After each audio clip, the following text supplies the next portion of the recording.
Hello, welcome to unit number 5 on the Interpretive Trails course. This unit is on trail standards, and the book has quite a number of examples of different standards. One of the things I find is there's really two different kinds of standards, what I call hard standards and then soft standards. Now, hard standards are things like how long a self-guided trail should be, that a self-guided trail should be a loop, should have maybe 7 to 10 stops.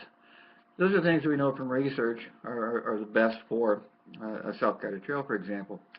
The soft standards is the kind of trail surface that you might use, or construction materials. Some agencies have standards for benches or for how to do stairs on trails, things like that. Also, soft standards might be things like different designs for handicap access. Different states, for example, different counties might have different code. There's actually codes for handicap access for trails. So as we look at standards, one of the things that we try to do is kind of find the middle. So if I'm planning a trail, I know I have the standards for self-guided trails, but I ask the agency, what are your standards for construction? What are your standards for maintenance? What are your standards for the kind of trail surfacing you like? For example, one Corps of Engineers site, their standards were essentially concrete.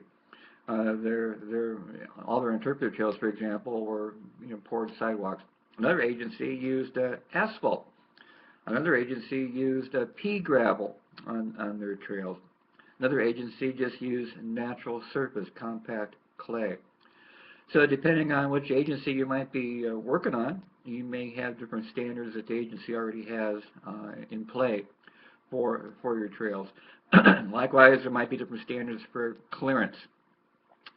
Another agency had mowed trails, so essentially they would just mow a path through some fields and areas, mostly a grassland prairie type of environment, and their standards were how two mower widths was the standard, and then their hard standards were that the trails were moved every year so that you didn't have a lot of compaction. So while the trail went down past the big rock for this year, next year they moved the trail maybe 8 feet away from that big rock because they didn't want to have too much soil compaction.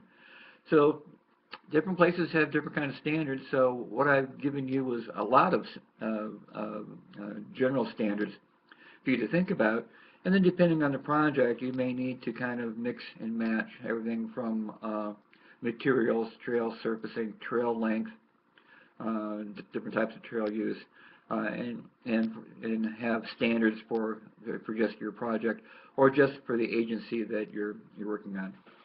So I hope this gives you kind of a heads up for looking at trail standards. The next unit will be really getting into planning interpretive trails, self-guided interpretive trails, and we'll get more details on those. So this section shouldn't take you very long.